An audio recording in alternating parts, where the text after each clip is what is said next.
पंतप्रधान मोदींची इराणच्या राष्ट्रपतींसोबत फोनवरून चर्चा, वाढता तणाव आणि नागरिकांच्या जीवितहानीबद्दल चिंता व्यक्त, शांतता आणि स्थिरतेसाठी भारताच्या वचनबद्धतेचा मोदींकडून पुनरुच्चार.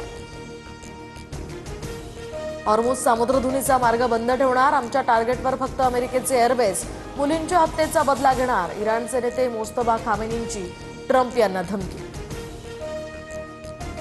अमेरिकन नौदल हॉर्मुझ सामुद्रधुनीतनं तेल टँकर्सना सुरक्षा देऊ शकणार नाही. सध्या इराणच्या आक्रमणाला उत्तर देण्यावर लष्कराचा भर, महिना अखेरपर्यंत सुरक्षा पुरवू, अमेरिकेचे ऊर्जा सचिव क्रिस राईट यांची माहिती.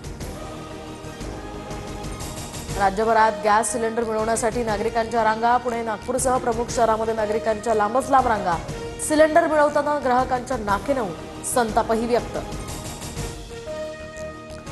रत्नागिरीमध्ये गॅस एजन्सी बाहेर गर्दीवर नियंत्रण ठेवण्यासाठी पोलिसांचा बंदोबस्त, गॅस वितरणाचे नियम बदलल्यानं गोंधळाची परिस्थिती, बुकिंगमधील दिरंगाईमुळे ग्राहकांमध्ये नाराजी.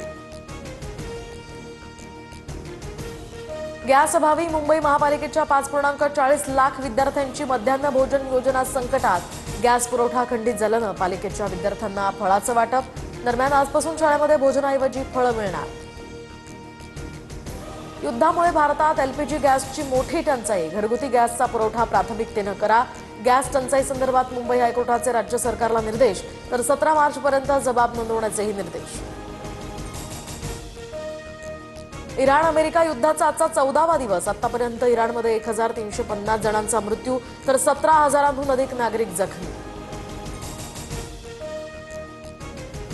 महाराष्ट्र धर्म स्वातंत्र्य विधेयक आज विधानसभेमध्ये सादर होणार. लव्ह जिहाद आणि धर्मांतर बंदीच्या पार्श्वभूमीवर हे महत्त्वाचं विधेयक, तर सत्ताधारी आणि विरोधकांमध्ये यामुळे खडाजंगी होण्याची सुद्धा शक्यता. म्हाडाचा मुंबईकरांना मोठा दिलासा, मुंबईतील 2500 घरांसाठी लॉटरी काढण्यात येणार. मार्च महिन्याच्या अखेरीस जाहिरात निघणार.